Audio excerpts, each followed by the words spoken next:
আসসালামু আলাইকুম। উপস্থিত তরিকাতে সালিকিন ও মাদ্রাসায়ে মাসুমিয়াত ছাত্ররা,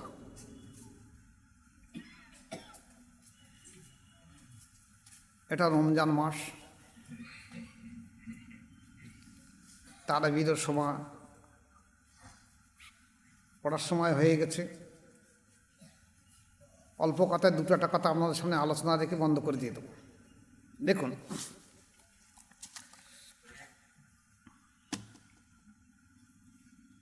আল্লাহ পাক রব্বুল আলামিন মানুষের এই ফিজিক্যাল বডির ভিতরে একটা সর্বোৎকৃষ্ট সার নুরানি জিনিস দিয়েছে,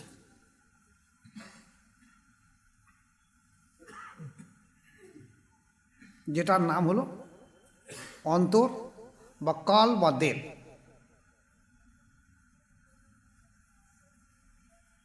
এই অন্তর বা কল বা দিল আল্লাহ পাক এমনভাবে তৈরি করেছে, বিস্তারিত আলোচনা অনেক বড় করতে হবে, ছোট্ট করে দুটো একটা কথা বলে দেই। অন্তর বা কল বা দিল এই জন্যে দেওয়া হয়েছে, যেটা মানুষ যখন গুনার কাজ করে, দেখবে মানুষের 5টা ইন্দ্রিয় আছে, চোখ, নাক, জিভ, কান আর ত্বক। 6টা রিপু আছে, কাম, ক্রোধ, লোভ, মোহ, মদ, মাৎসর্য। এই 5টা ইন্দ্রিয় আর 6টা রিপুর মাধ্যমে মানুষ যে গুনার কাজ করে, সেই গুনার কাজটা সঙ্গে সঙ্গে রিফ্লেক্ট হয়ে কলবে, সেই অন্তরে একটা করে কালো দাগ ফেলে দেওয়া হয়। এই কলটাকে আল্লাহ পাকে এত সূক্ষ্মভাবে তৈরি করেছে, কলুষ কালিমা মুক্ত করে। এত উৎকৃষ্ট জিনিস পৃথিবীতে আল্লাহ পাক আর করেনি অন্তর থেকে। কেন করেছে? যেহেতু আল্লাহ পাকের স্থান হবে এই অন্তরে।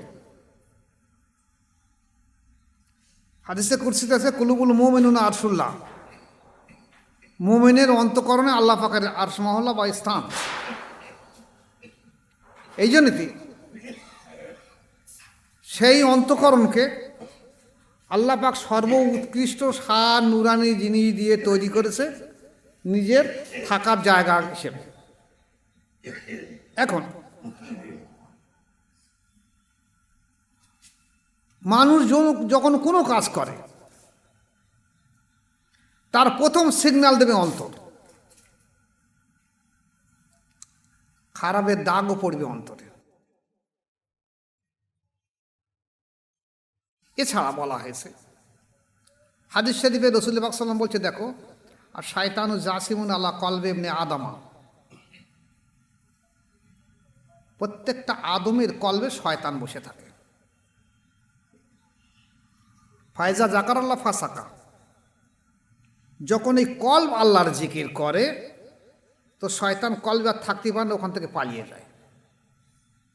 ওয়াইজা গাফালা বা ওয়াসাসা, আর যখন আবার কলব জিকির বন্ধ করে দেয়, শয়তান আবার সেখানে গিয়ে হাঁটি করে বসে থাকে। তাহলে শয়তান থাকার জায়গা হলো মানুষের কলব, আল্লাহ থাকার জায়গা হলো মানুষের কলব। তাহলে হয় শয়তান থাকবে, নয় আল্লাহ থাকবে, হয় আল্লাহ থাকবে, নয় শয়তান থাকবে। আবার মানুষ যখন কোনো গুনার কাজ করে, সঙ্গে সঙ্গে তো কলবে দাগ পড়ে। এবার কলবে যখন দাগ পড়তে পড়তে এমন অবস্থা হয়, আপনি ভালো করে খেয়াল করবেন। আজ থেকে কিছু পূর্বে আমরা ওই হারিকেন বা হ্যাসাক লাইট ব্যবহার করতাম। হারিকেন বা হ্যাসাক লাইটে দেখা যাচ্ছে প্রত্যেক দিন সন্ধ্যার আগে সেগুলোকে, কাঁচগুলোকে ভালো করে মুছে তারপর জ্বালাতে হতো, নতুবা ওর ধারে যে কালো কালো পর্দা পড়ে দাগ পড়ে থাকতো, ওই দাগে আর দেখা যাচ্ছে বাইরের কোনো কিছু দেখা যেত না। ঠিক তদ্রুপ মানুষের কলবের ওপর যদি কালো দাগ পড়ে, তাহলে মানুষ ভালো জিনিস আর বুঝতে পারবে না।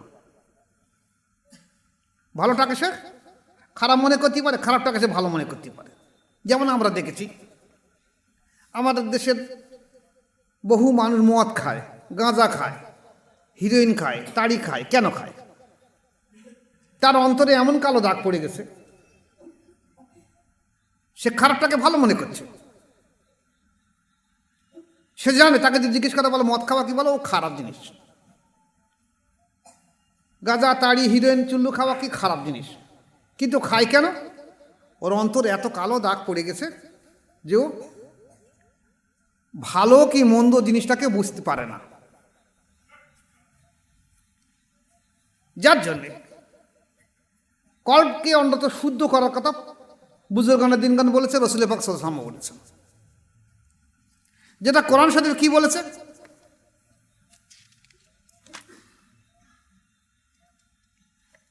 বিসমিল্লাহির রহমানির রহিম, কাল্লা বাল রানা আলা কুলুবিহিম মা কানু ইয়াকসিবুন, সূরা মুতাফফিফিন। আল্লাহ পাক বলছে কখনো না, বরং তারা যা কিছু গুনাহ করে সেই গুনাহগুলো তার কলবের উপরে দাগ পড়ে যায়, মরিচা পড়ে যায়। মানুষ যখন গুনাহ করে তার কলবের উপরে দাগ পড়ে যায়। কে বলছে? আল্লাহ পাক বলছে। তাহলে এই দাগটা মুছবে কি করে? ওলামায়ে দ্বীন বলছে যে মানুষ যদি তওবা পড়ে গুনাহ মাফ হয়ে যাবে। হ্যাঁ, এই কারণে একটা জিনিসগুলো বুঝিয়ে দিয়ে তাহলে বুঝতে পারবেন। যেমন দেখা গেছে একটা মানুষের একটা পোশাকে যদি সামান্য পরিমাণে একটুখানি ধুলো বালি লাগে কি নোংরা লাগে, তো সেই জায়গাটা একটুখানি ধুয়ে দিলে মিটে যাবে। কিন্তু যদি তেল ছিটে ভাব বা নোংরা খুব বেশি লাগে পোশাকে, তাহলে ও ধুয়ে দিলে আর কিছু হবে না, ভালো করে সাবানে ধুতে হবে। কলটাকে তেমনই একটা মানুষের অন্তর শুদ্ধ হয়ে গেছে, কল্প সদা সর্বদা আল্লাহর জিকির করছে, এই ব্যক্তি যদি কোনো ছোট্ট গুনাহ করে ফেলে সঙ্গে সঙ্গে তওবা পড়ে, তাহলে তার গুনাহটা মাফ হয়ে যাবে। কিন্তু যার গুনাহ পড়ে অন্ধকার হয়ে আছে, তার তওবা পড়ে আর না পড়ে কোনো লাভ হবে না, তার তওবা পড়তে হবে। আবার এই অন্তরকে মোছা, এই নোংরা মোছার জন্য কঠোর সাধ্য সাধনা করতে হবে, তাহলে তার গুনাহ মুছে যাবে। কিন্তু আজ ওলামা সমাজ তারা বুঝে উঠতে পারেনি, কারণ তরিকা থেকে তারা দূরে সরে গেছে বলে তারা বুঝতে পারেনি বলে তারা বলছে ও তওবা পড়ো, সব আল্লাহ মাফ করে দিয়ে দেবে। আসুন,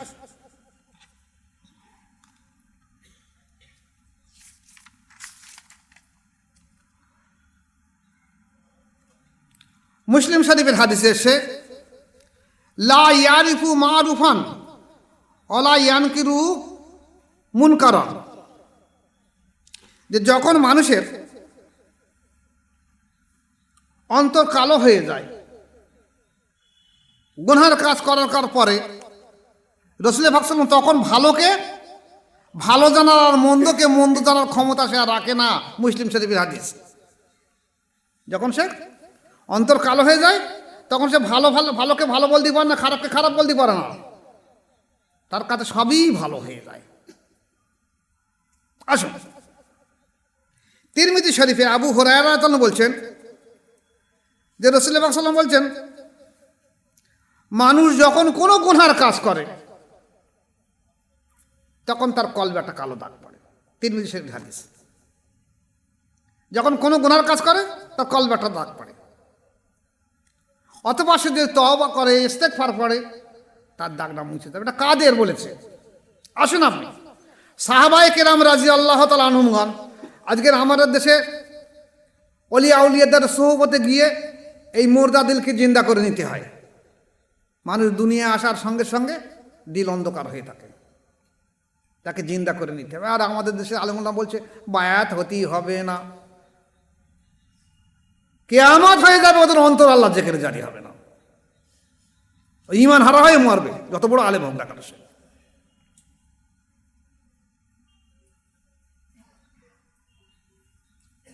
এখন সাহাবায়ে কেরাম রাদিয়াল্লাহু তাআলা আনহুদের যখন রাসূল পাক সাল্লাল্লাহু আলাইহি ওয়াসাল্লামের বায়াত গ্রহণ করেছিল, তখন সারা বিশ্বের সর্বশ্রেষ্ঠ ট্রান্সমিটার হলো রাসূল পাক সাল্লাল্লাহু আলাইহি ওয়াসাল্লাম। ওনার কাছে তওবা পড়ার সঙ্গে সঙ্গে এই সাহাবাদের সমস্ত গুনাহগুলোকে আল্লাহ পাক মাফ করে দিয়ে দিয়েছে, কারণ উনি সব থেকে শ্রেষ্ঠ জজবার ব্যক্তি সারা বিশ্ব জুড়ে। এই তাদের বলা হয়েছে যদি তোমার কোনো গুনাহ হয়ে থাকে তুমি তওবা পড়ো, আস্তাগফিরুল্লাহ পড়ো, তওবা পড়ো, আল্লাহ তোমাকে মাফ করে দিয়ে দেবে। সাহাবারা তারা রাসূল পাক সাল্লাল্লাহু আলাইহি ওয়াসাল্লামের সোহবতে আছে এবং গুনাহ করেছে, তাদের বলা হয়েছে আর আমরা তো গুণায় জড়িয়ে রয়েছি, আমাদের অন্তর সম্পর্কে কোনো ওয়াকিবহাল নেই, খেয়াল নেই। তা যে অন্তর অন্ধকার হয়ে আছে, আমি তওবা পড়লে মুছে যাবে তো? কঠোর সাধ্য সাধনা করতে হবে, যার জন্যই আজ আমাদের দেশের ওলামা সমাজ জিনিসগুলো বুঝতে পারিনি। যেখানে এই অন্তরকে যেখানে জারি করার জন্যে সাহাবাদের পরে তাবিন, তাবে তাবিন, আইমাই মুস্তাহিদিন, বুজুর্গানের দিন এসেছে। বড় পীর আব্দুল কাদের জিলানী সাহেব এসছে, খাজা মঈন চিশতি রহমতুল্লাহ এসছে, বাহাউদ্দিন নকশবন্দি রহমতুল্লাহ এসছে, মোজাদ্দেদ আল-পেশানি রহমতুল্লাহ এসছে। তা কাদেরিয়া এবং চিশতিয়া তরিকা এই অন্তর যেখানে জারি করার জন্যে ওরা প্রথমে দিয়েছে কি? লা ইলাহা ইল্লাল্লাহ জিকির। ওই তরিকার নফস হলো নাভির নিচে, এখান থেকে লা ইলাহা মাথার উপর নিয়ে ইল্লাল্লাহ বলে কলবে ধাক্কা মারো। কলব হলো বাম দুধের দু আঙুল নিচে। লা ইলাহা ইল্লাল্লাহ, লা ইলাহা ইল্লাল্লাহ। কঠোর সাধ্য সাধনা করলে তারপর কলব জারি হয়। এবার ওদের এই অন্তর যেখানে জারি হওয়া মানে 6টা লতিফা একসঙ্গে জারি করতে হবে, বিরাট কঠিন। আজকের মোজাদের তরিকায় আপনারা বায়াত আছেন, বুঝতে পারবেন না। আল্লাহর অশেষ দয়া এই তরিকার ওপরে যে একটা লতিফা যেখানে জারি করে নেওয়ার পরে সহজ হয়ে যায়। মানুষের একটা কল, রু, শের, খফি, আকফা, 5টা লতিফা আল্লাহ আল্লাহ করতে থাকে। এইবার নফস, আমাদের তরিকার নফস হলো কপালে, আর কাদেরিয়া চিশতিয়া তরিকার নফস হলো নাভির নিচে। এই 5টা লতিফা যখন আল্লাহ আল্লাহ জিকির করে এবং এই ব্যক্তি যখন জিকির করতে থাকে, তখন অবশেষে এই নফস আল্লাহ বলতে রাজি হয় না। নফসকে আল্লাহ পাক এইভাবে তৈরি করেছে, আল্লাহ বিরোধী করে তৈরি করেছে। তুমি জীবনে আল্লাহকে আল্লাহ বলে স্বীকার করো না, এইটাই তোমার খাইসিয়া, তোমার হাকিকাত এইটা। তুমি জীবনে আল্লাহকে আল্লাহ বলবে না, আমি তোমাকে এইভাবে তৈরি করেছি। তো আল্লাহ বলবে না। কিন্তু যখন 5 দিক থেকে আল্লাহ আল্লাহ আল্লাহ আল্লাহ বলবে এবং সেই ব্যক্তিও বলবে, তখন বাধ্য হয়ে অবশেষে আল্লাহ আল্লাহ বলবে। তবে এই কথা বলবে, সুযোগ পালি কিন্তু ছাড়বো না, কিন্তু মৃত্যুর আগ পর্যন্ত। এই জন্য এই মুজাহিদা নফসের বিরুদ্ধে মুজাহিদা মৃত্যুর আগ পর্যন্ত করতে হবে। তাই সহজ হয়ে যায়। কলবের একটা আলো আছে, রুয়ের একটা আলো আছে, শেরের একটা আলো আছে, খফির একটা আলো আছে, আকফার একটা আলো আছে। 5টা আলো, 5টা নূর দিয়ে 5টা আলোদের যদি থাকে, তাহলে নফস অবশেষে বশীভূত হয়ে থাকে। আর এই 5টা আলো দিয়ে চলতেই রাস্তা সহজ হয়ে যায়। একটা মানুষ যদি একটা আলো থাকে রাস্তাতে চলে, আর 5টা আলো থাকে, রাস্তা চলা সহজ হয়ে যাবে। তাই 5টা লতিফার একসঙ্গে আলো দিলে তার পক্ষে রাস্তা চলা সহজ হয়ে যায়। এবার আসুন, কাদেরিয়া চিশতিয়া তরিকা সেটা নয়। এদের যখন কল জারি হবে, তখন 6টা লতিফা একসঙ্গে জারি হবে। বিরাট কঠিন কাজ, যার জন্য এখন সেই নিসবত দুর্বল হয়ে গেছে। সেরকম ব্যক্তি পাওয়া যাচ্ছে না, কঠোর সাধ্য সাধনা করা যাচ্ছে না। করবে কি আলেম ওলামারা? তারা জাকাত, ফেতরা, দান, সাদগা, ওসর, কোরবানি কিচ্ছু বাদ দেয় না। পরের বাড়ি খাওয়া কিচ্ছু বাদ দেয় না। সুদখোর, ঘুষখোর, মদখোর, তাড়িখোর, আলটালা, দোরটালা কারোর বাড়ি খাওয়া বাদ দেয় না। তাদের অন্তর যেতে যাবে কি করে? আর সবার কাছে পয়সা নিয়ে খাচ্ছে। তা নকশবন্দি মোজাদের তরিকা যেমন সহজ, নকশবন্দি তরিকা সহজ, মোজাদের তরিকা সহজ। আর নকশবন্দি মোজাদি হলো আসলে নকশবন্দি তরিকা, এ তরিকাও সহজ। কিন্তু আজকের নিসবত দুর্বল হবার কারণে মানুষের অন্তর যেখানে জারি বন্ধ হয়ে যাওয়ার মতন হয়ে গেছে। নকশবন্দি তরিকা আমাদের ভারতবর্ষ, বাংলার বুকে সর্বপ্রথম এনেছিল আব্দুল হামিদ বাঙালি রহমাতুল্লাহ আলাই, বর্ধমান মঙ্গলকোটে। মোজাদ্দেদ আল-পেশানি খেলাফত পেয়ে উনি এসেছিলেন। মোজাদের তরিকা সর্বপ্রথম এসেছিল বাংলার বুকে ফুরফুরা শরীফের মুস্তফা মাদানী রহমাতুল্লাহ আলাই। কিন্তু ওনারও নিসবত বর্তমানে দেখা যাচ্ছে না, মুস্তফা মাদানী রহমাতুল্লাহ আলাই। কিন্তু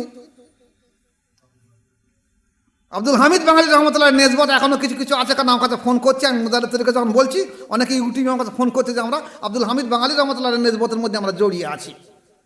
আমাদের মধ্যে 2-4টা লতিফা আছে, কেউ বলছে আমাদের এখানে 2টো লতিফা আছে, কেউ বলছে আমাদের 3টে লতিফা আছে, কেউ বলছে 5টা লতিফা আছে।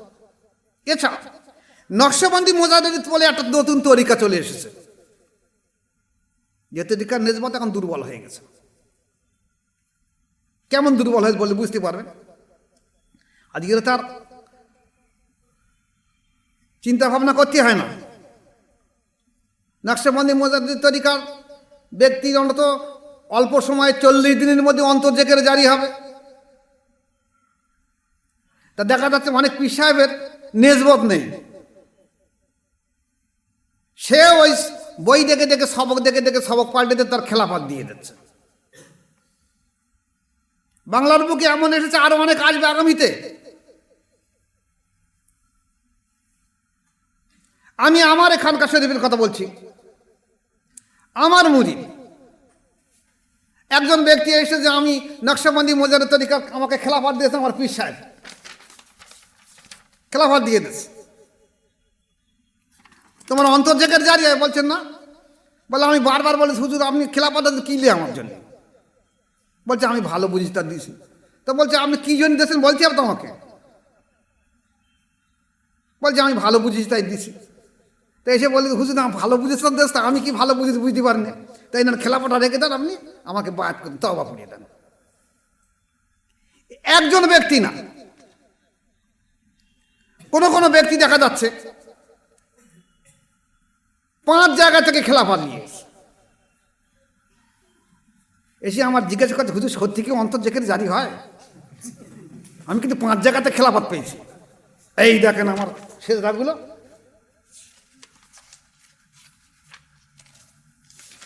এই দেখেন আমার 4-5 জায়গায় খেলাফত নেওয়া রয়েছে। আমার এসে বায়াত গ্রহণ করেছে। একজন এসে বলছে আমি 3 জায়গায় খেলাফত পেয়েছি। একজন এসে বলছে আমি 1 জায়গায় খেলাফত পেয়েছি। একজন এসে বলছে আমি 7 জায়গায় খেলাফত পেয়েছি। সত্যি কি অন্তর জেকের জারি হয়? আর তুমি কিসে খেলাফত পেয়েছি? বলে কি করে আমি বলবো, দেশে আমার আমি কি করবো? আমি কিছু বুঝতে পারি না, আমাকে জোর করে ফকিয়ে দিয়েছি। তা বাংলার বুকে এমন হবে, এমন খেলাফত কিরম হাতে দেখা যাচ্ছে না? ও দেখা যাচ্ছে ও একটা হাজি সাহেব লোক, তার দেওয়ার খেলাফত দাও। ও একটা বড় মাওলানা মাদ্রাসার মোদারেস, ওরে একটা খেলাফত দাও। ও একটা মুফতি সাহেব, ওরে একটা খেলাফত দাও। এইভাবে দেওয়া হয়ে যাচ্ছে। তা দেখা যাচ্ছে এই এটার উদ্দেশ্যটা কি? এটার উদ্দেশ্য হলো মূল নেসবতটাকে মুছে দেওয়া, অন্য কোনো উদ্দেশ্য নয়। উদ্দেশ্যটা কি? সত্যটা মুছে দেওয়ার জন্য এগুলো করছে। যেটা আব্দুল হাকিম রহমতুল্লাহ বলেছিল যে এমন একটা জমানা এসে গেছে যে কোরআন হাদিসের চাবুক দিয়ে মানুষকে সুপথ থেকে কুপথে নেতানো হচ্ছে, তাই হচ্ছে। আরে কমসে কম 10টা লতিফা জিন্দা করে তাকে খেলাফত দিয়ে দাও। সে হয়তো নেসবতটা রেখে দেখ 10টা লতিফা। তুমি তা না করে দেখা যাচ্ছে কি ও মাদ্রাসা বড় মাওলানা, ওরে একটা খেলাফত দাও। ও হাজি সাহেব, ওরে একটা খেলাফত দাও। ও মাওলানা সাহেব, ওরে একটা খেলাফত দাও। ওরে আমার 50,000 টাকা দিচ্ছে, ওরে একটা খেলাফত দাও। এই তো আমি তো এতটা খেলাফত জোগাড় করে রেখে দিয়েছি। এই তো আমার মুরিদদের এতটা খেলাফত একটা দাও না, সব পীর সাহেব। এখন এখানে বায়াতে কেউ কেউ বলছে হুজুর এইবার আমার অন্তরটা এইবার জেকের জারি হচ্ছে। আমি বলি এইবার তোমার খেলাফতটা কাজে লাগবে। এতে ঘটনাটা কিরকম হবে জানেন? একটা গল্প বলে বুঝতে পারবেন। ছোটবেলায় দেখবেন, আমরাও দেখেছি, আপনারাও দেখবেন, ওই যারা গাছ ডাব কাটে ওদের কি বলে? শিউলি বলে। এক এক জায়গায় এক রকম নাম বলে। এখন ও ওই ডাবের কাঁদি আনবে, নিচে আনবে, এনে ওই ডাবের উল্টো পিটি মারবে, মেরে বলে দেবে এই ডাবটা খারাপ বলে কেটে বাদ দিয়ে দেবে। ভালো ডাব কিন্তু। আমরা ছোটবেলায় কি করতাম, এই ডাবটা ফেলে দিলে কেন? এটা ভালো ডাব।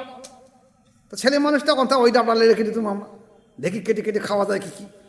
আর ও বলতে বলো ও কিছু নেই, ও ভোডাব, ও ফোকড়া ডাব, তো কিছু নেই। আমরা বল দেখতেই পাচ্ছি সব ভালো, তুমি বলছো ভোডাব। কিছু কিছু শিউলি আছে দাঁতে মারবে, আর কিছু কিছু শিউলি হাত দিয়ে মারবে, মেরে বলে দেবে এটা ভোডাব। বুঝেছে? এসব পীর সাহেব ওই অবস্থা, ওইসব ওই ভোডাবলে ঘুরতে হবে, ভেতরে কিছু নেই। কিন্তু দেখা যাবে ও জীবনে ওর অন্তর জেকের জারি নেই, ওর কারো অন্তর জেকের জারি করে দিতে পারবে না। ওই খেলাফত তালে ওই খেজুরির গুড় নেয়, আগের গুড় নেয়, মরুতে ভিজকে ভিজকে ধুয়ে দিয়ে খাতে হবে, কোনো উপায় নেই সম্পর্কে। তাই এমন এক সময় আসবে, সাবধান হয়ে যাবেন। হয়তো দেখা যাবে আমাদের এলাকায় এমন কিছু ঘটে থাকবে। মূল যে অন্তর জেকের জারি করার কথা আল্লাহ পাক বলছে, আল্লাহ রসুল বলছে, সাহাবা তাবিন তাবিন আইমাইম শাহিদিন বুজুর্গান দিন যা করে এসেছে, বলছে, করছে, যদি না থাকে তা সেখানে নেসবত নেই। বায়াত গ্রহণ করে আগে দেখে নিতে হবে তার কাছে যারা বায়াত হচ্ছে অধিকাংশ মানুষের অন্তর জেকের জারি হচ্ছে কি না হচ্ছে।